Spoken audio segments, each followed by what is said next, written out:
Hello, it's Gill Fielding here, and this is what's caught my eye in the media this week. First of all, I saw a fantastic story about student mortgages, and apparently students can now get up to £400,000 worth of mortgage from three separate building societies are offering this deal, as long as they have a parental guarantee, of course.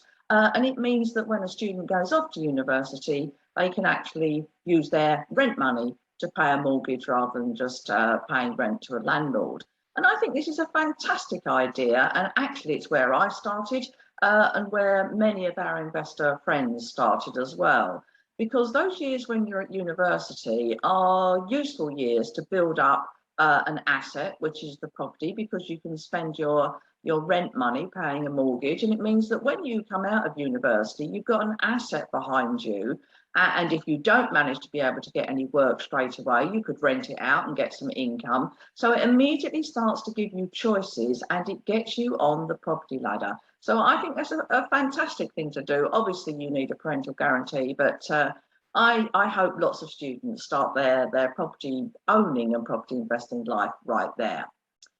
Now, I also read in the press this week a bit of a rant by a gentleman called Lord Lee, who is proposing a question to the Houses of Parliament to suggest that TV companies joined with Ofcom and the Financial Conduct Authority to provide education to people about buying shares and Bitcoin and cryptocurrencies, for example.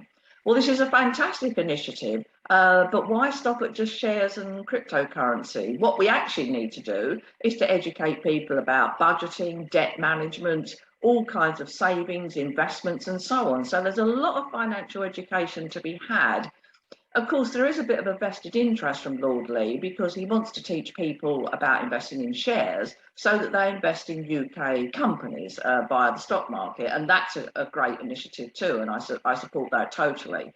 So he's coming at it from a, let's get the economy going side of the street. And I'm coming at it from the, I agree with that, but let's educate people all round.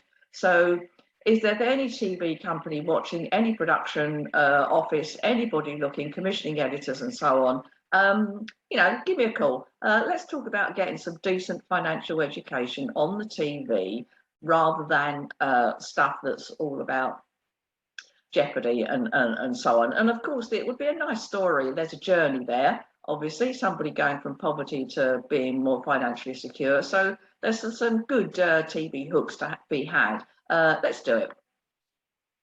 One thing that annoyed me this week was reading that councils now get about similar amounts from parking fees and fines as they do from the council tax. It's about 75% of the council tax is received in addition from parking fees and fines.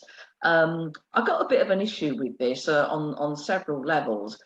First of all, I don't think councils should be raising their money this way. I think it should be better structured and coming from central government and other sources, because what they're doing there is penalising the car driver over somebody who doesn't drive a car. Now, on the one hand, that's a good thing because we need to get cars off the road for the environment, so I do support that.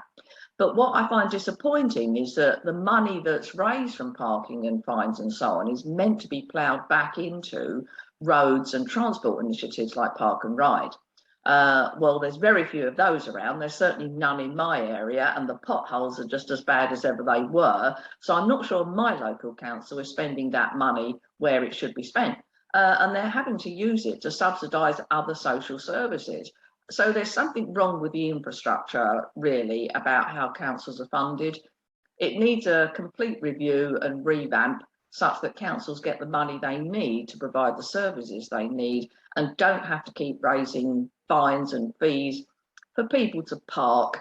And we need to take that driving option out of the equation. And then they'd have more opportunity to provide free parking for nurses and so on, which we know is an issue. Well, it's August and many of us are thinking about holidays, but unfortunately we're not going anywhere. And I'm sure you saw in the papers this week, as I did, that the cost of a staycation staying in Britain has risen by 70, 80, and in fact 89% in Brighton compared to costs of 2019. So Costs have gone up hugely from accommodation, self-catering accommodation and such in the UK.